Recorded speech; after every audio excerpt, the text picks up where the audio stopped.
O espelho no espelho. Um labirinto. Michael Ende. Círculo do livro. Tradução Reinaldo Guarani. Canal Leconde.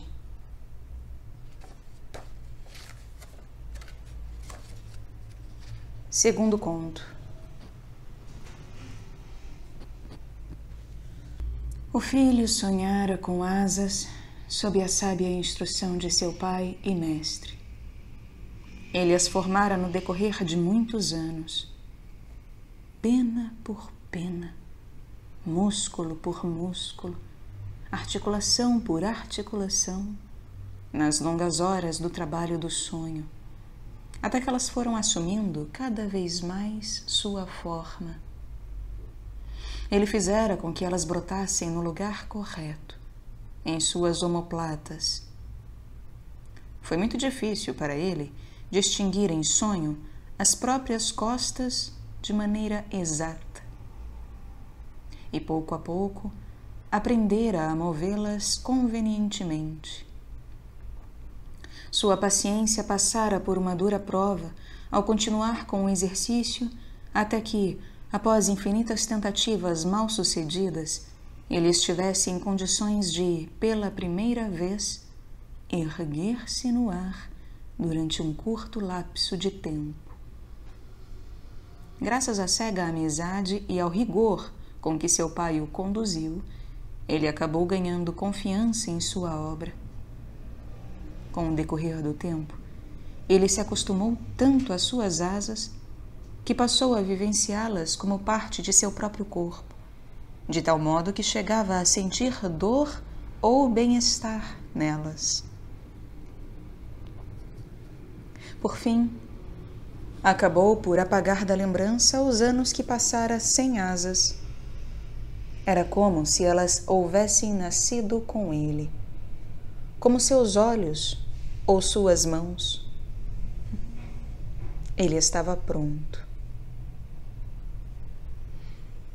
Não era proibido de maneira alguma sair do labirinto. Pelo contrário, aquele que o conseguia era visto como um herói, como um redimido, e durante muito tempo as pessoas contavam sua saga. No entanto, isso só era permitido aos felizes. As leis às quais estavam sujeitos todos os habitantes do labirinto eram paradoxais, mas irrevogáveis. Uma das principais rezava que somente aquele que saísse do labirinto poderia ser feliz. Entretanto, só poderia escapar dele quem fosse feliz. Mas foram raras as pessoas felizes no decorrer dos milênios. Quem estivesse pronto para se arriscar à tentativa deveria antes se submeter a uma prova. Se a pessoa não passasse na prova, não seria punida, mas sim seu mestre. E a punição era dura e terrível. Naquele dia, o rosto de seu pai ficara bem sério ao lhe dizer: esse tipo de asas só suporta aqueles que sejam leves. Mas só a felicidade deixa alguém leve.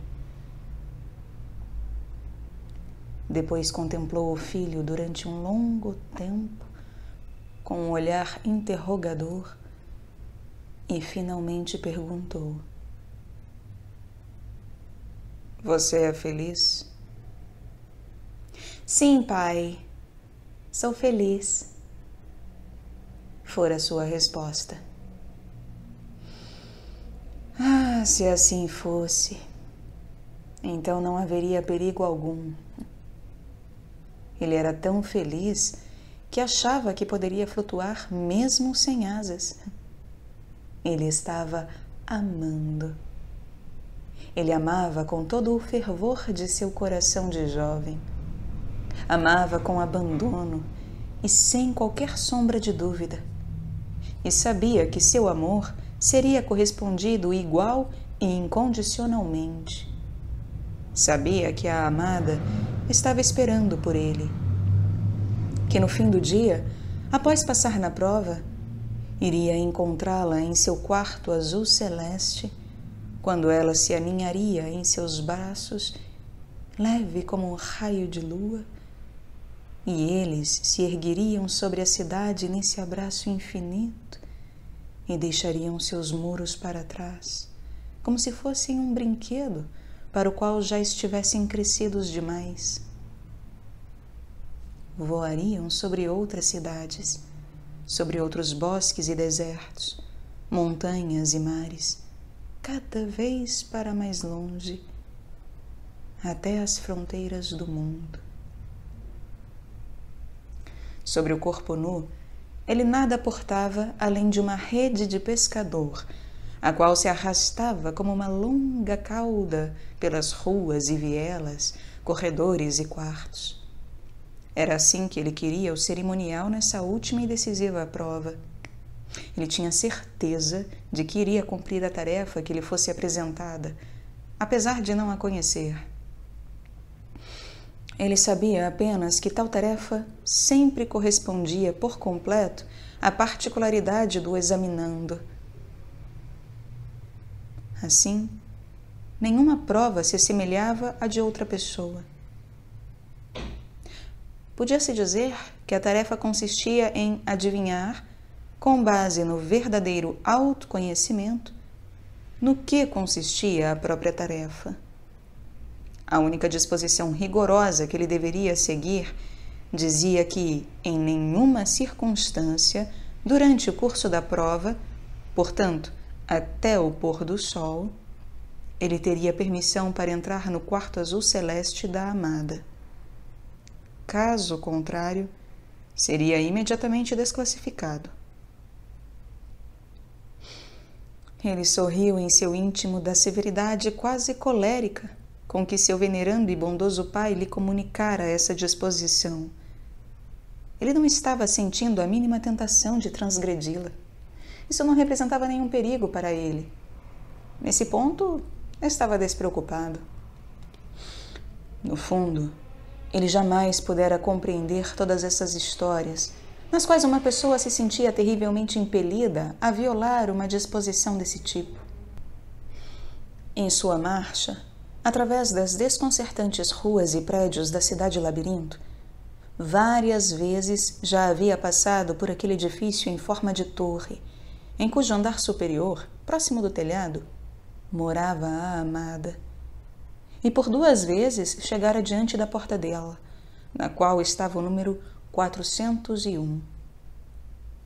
E nessas ocasiões, ele passara de lado, sem ao menos parar. Mas isso não podia ser a própria prova. Ela seria fácil demais. Muito fácil. Por toda parte, aonde quer que ele chegasse, encontrava pessoas infelizes, que o contemplavam com olhos surpresos, ansiosos ou invejosos. Ele conhecia muitos deles de tempos atrás, embora esses encontros jamais pudessem ocorrer de maneira intencional. Na cidade labirinto, a situação e disposição das casas e ruas transformam-se ininterruptamente, o que tornava impossível marcar encontros. Todo e qualquer encontro ocorria por acaso ou por fatalidade, conforme a pessoa quisesse interpretá-lo. Uma vez, o filho observou que a rede que se arrastava atrás dele havia sido segurada, e ele se virou. Viu então, sentado sob um arco de portão, um mendigo entrelaçando uma de suas muletas na malha da rede. — O que está fazendo? Perguntou ele. — Tenha piedade, respondeu o mendigo, com a voz rouca devido à emoção. — Não vou incomodá-lo, nem um pouco, mas vai facilitar muito as coisas para mim. Você é feliz. Escapará do labirinto mas eu ficarei aqui para sempre, pois nunca serei feliz. Por isso eu lhe peço, leve consigo pelo menos uma pequena parcela da minha infelicidade. Assim, eu também poderei participar pelo menos um pouquinho da sua escapada. Isso me serviria de consolo.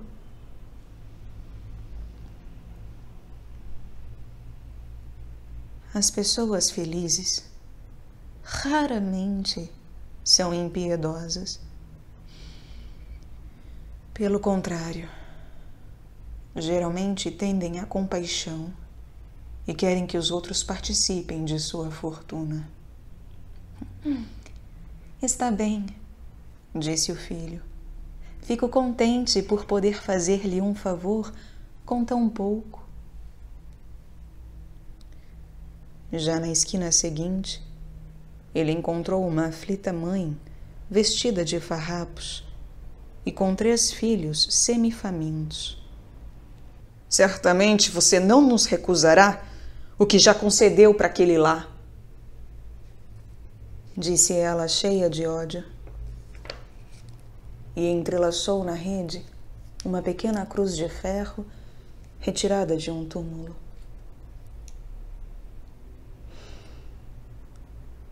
A partir desse momento, a rede foi ficando mais e mais pesada. Havia um sem número de infelizes na cidade labirinto, e todos aqueles que se encontravam com o filho entrelaçavam algo de seu na rede, um sapato ou uma joia valiosa, um balde de lata ou um saco cheio de dinheiro, um pedaço de roupa ou um fogão de ferro, um rosário ou um animal morto, uma ferramenta ou até mesmo um batente de porta. O dia já caminhava para a tardinha e, com isso, para o fim da prova. O filho avançava passo a passo, curvando para frente, como se estivesse caminhando contra uma violenta tempestade imperceptível.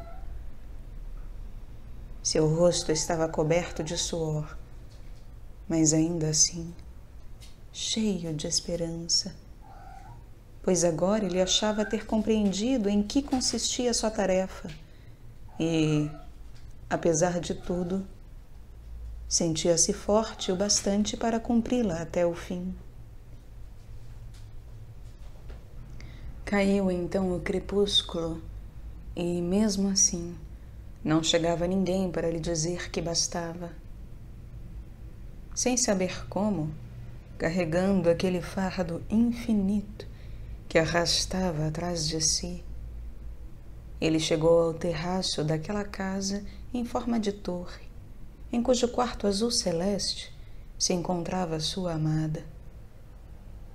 Ele nunca havia notado que dali se via, lá embaixo, uma praia. Talvez ela não se encontrasse antes naquele lugar em que estava agora. Preocupado até o fundo de sua alma, o filho percebeu que o sol submergia por trás do horizonte enevoado. 4 seres alados, como ele, encontravam-se na praia e, apesar de não poder ver as pessoas que conversavam, ele ouviu claramente os 4 serem liberados. Gritou para baixo, perguntando se haviam se esquecido dele.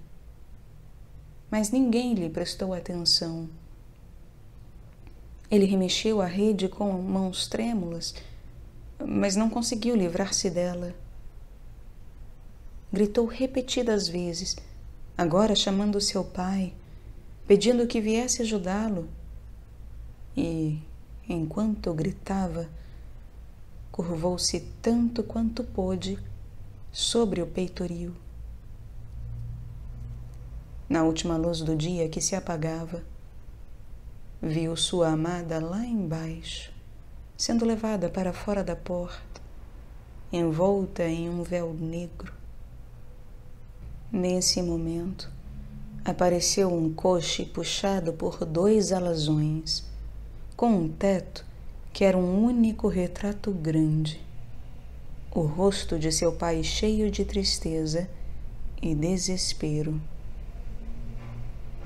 A amada entrou no coche e o veículo se afastou até desaparecer na escuridão.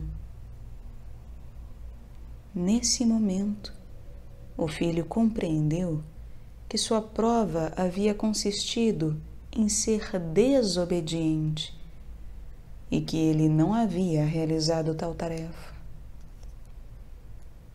Sentiu murchar em suas asas produzidas em sonho, caindo no chão qual folhas de outono,